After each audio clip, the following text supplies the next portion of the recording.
Thank you. Thank you, everybody. It was on these streets where I witnessed the power of faith and the quiet dignity of working people in the face of struggle and loss. Now, this is where I learned that change only happens when ordinary people get involved and they get engaged and they come together to demand it. Endowed by our Creator with certain unalienable rights, among them life, liberty, and the pursuit of happiness.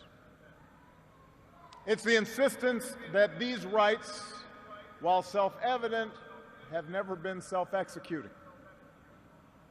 That we, the people, through the instrument of our democracy, can form a more perfect union. The freedom to chase our individual dreams through our sweat and toil and imagination, and the imperative to strive together as well to achieve a common good, a greater good. The work of democracy has always been hard. It's always been contentious. Sometimes it's been bloody. For every 2 steps forward, it often feels we take 1 step back. But that potential will only be realized if our democracy works. Only if our politics better reflects the decency of our people. Only if all of us, regardless of party affiliation or particular interests, help restore the sense of common purpose that we so badly need right now. There have been moments throughout our history that threatened that solidarity. To begin with, our democracy won't work without a sense that everyone has economic opportunity. But stark inequality is also corrosive to our democratic idea. While the top 1% has amassed a bigger share of wealth and income, too many of our families in inner cities and in rural counties have been left behind. The laid-off factory worker, the waitress or healthcare worker who's just barely getting by and struggling to pay the bills, convinced that the game is fixed against them, that their government only serves the interests of the powerful. That's a recipe for more cynicism and polarization in our politics. And so we're going to have to forge a new social compact to guarantee all our kids the education they need, to give workers the power to unionize for better wages, and make more reforms to the tax code so corporations and individuals who reap the most from this new economy don't avoid their obligations to the country that's made their very success possible.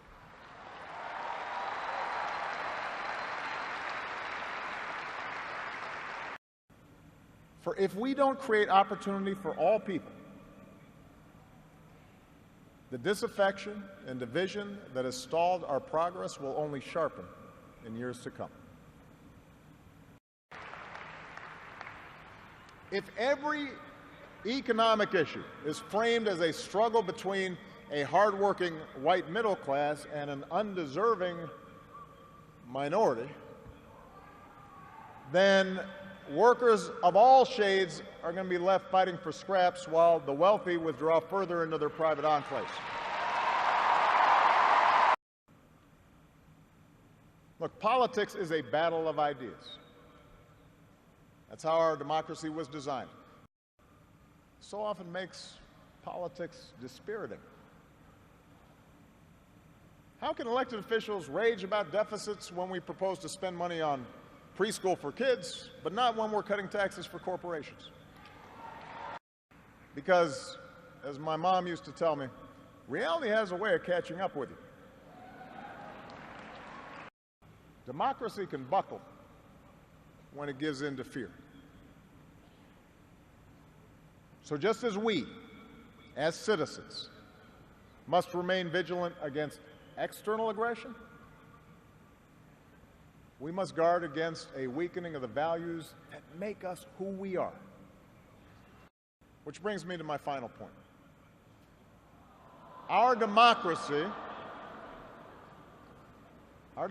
is threatened whenever we take it for granted. All of us, regardless of party, should be throwing ourselves into the task of rebuilding our democratic institutions.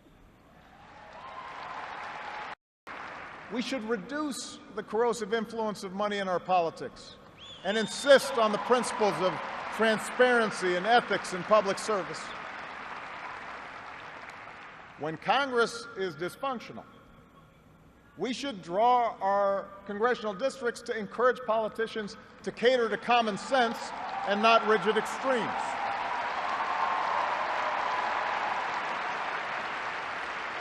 But remember, none of this happens on its own.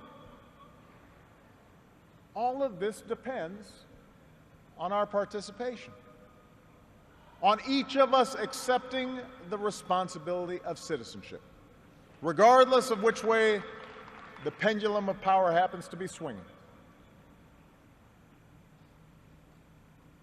Our Constitution is a remarkable, beautiful gift. But it's really just a piece of parchment.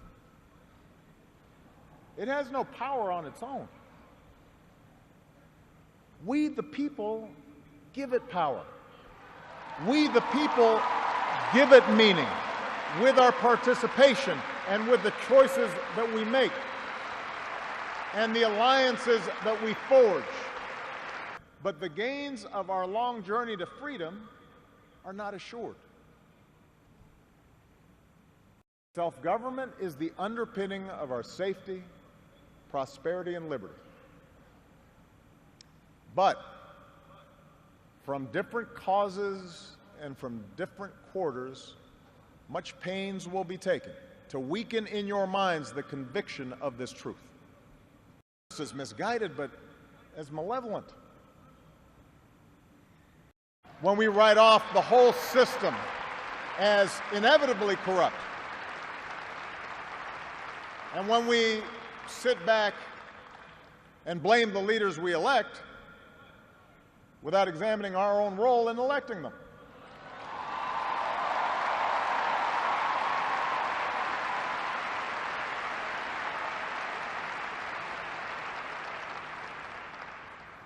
It falls to each of us to be those anxious, jealous guardians of our democracy. The most important office in a democracy. Citizen. Citizen.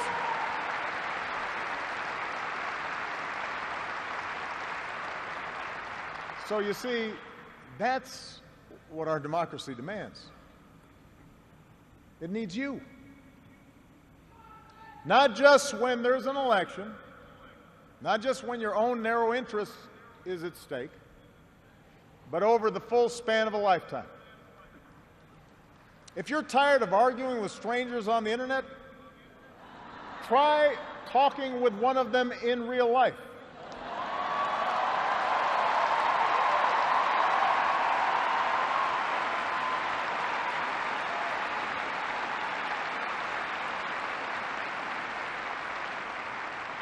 If something needs fixing, then lace up your shoes and do some organizing. If you're disappointed by your elected officials, grab a clipboard, get some signatures, and run for office yourself.